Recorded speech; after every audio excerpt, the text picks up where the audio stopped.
Ikalawang mga hari, Kabanatang 8. Sa kabanatang ito, mababasa natin ang mga sumusunod. Bumalik ang babaeng taga-Sunem, ang paghahari ni Hazael sa Syria, ang paghahari ni Jehoram sa Huda, ang paghahari ni Ahazias sa Huda. Ikalawang mga hari, Kabanatang 8. Bumalik ang babaeng taga-Sunem.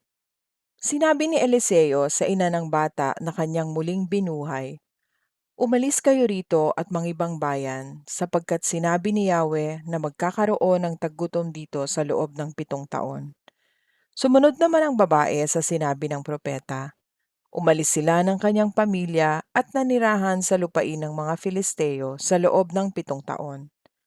Pagkalipas ng 7 taon, bumalik siya sa Israel at nakiusap sa hari na ibalik sa kanya ang kanyang bahay at lupa. Kausap noon ng hari si Gehazi, ang lingkod ng propetang si Eliseo. Sinabi ng hari, "Isalaysay mo sa akin ang mga himalang ginawa ni Eliseo." Nang isinalaysay na ni Gehazi ang tungkol sa pagbuhay sa patay, dumating ang ina ng batang binuhay ni Eliseo. Pumunta nga siya roon upang humingi ng tulong tungkol sa kanilang bahay at lupa.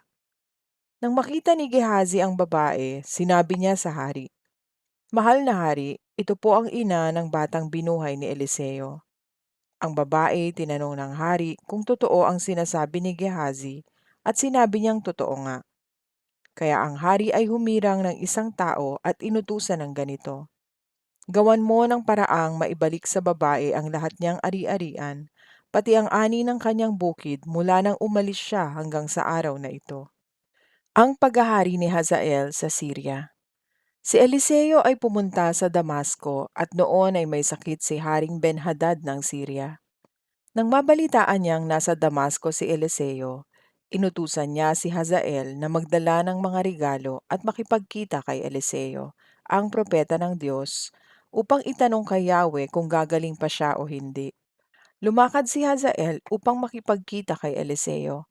Karga ng 40 kamelyo, dala niya ang iba't ibang magagandang regalo na produkto ng Damasco. Pagdating kay Eliseo, sinabi niya, "Inutusan po ako ng lingkod ninyong si Ben-Hadad upang alamin kay Yahweh kung gagaling pa ang hari o hindi."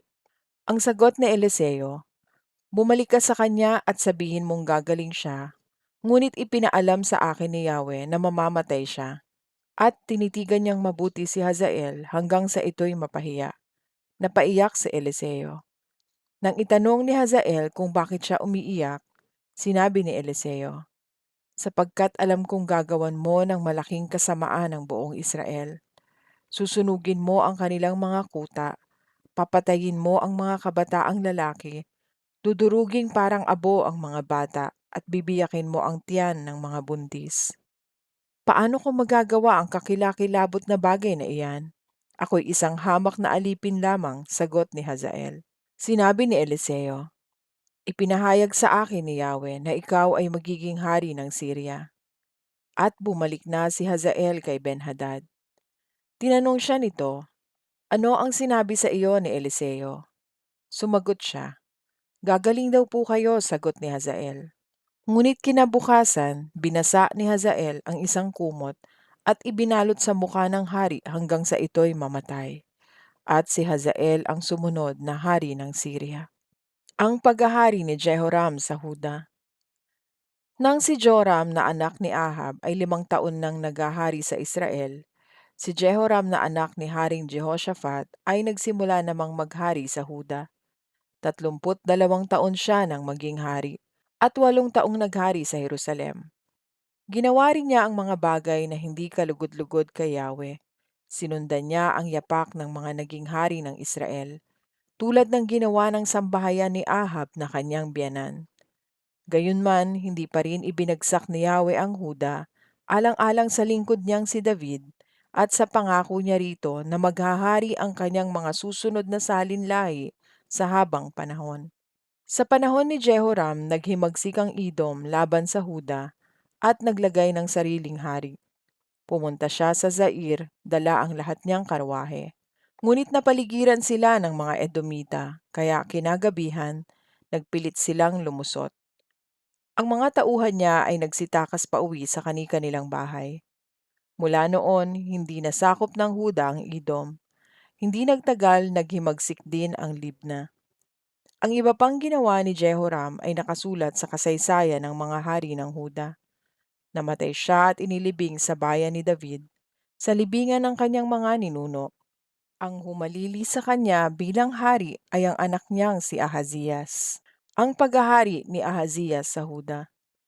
Si Ahazias na anak ni Haring Jehoram ay naging hari ng Huda noong ika-12 taon ng paghahari sa Israel ni Joram na anak ni Ahab. Si Ahazias ay 22 taon noon at 1 taon siyang naghari sa Jerusalem.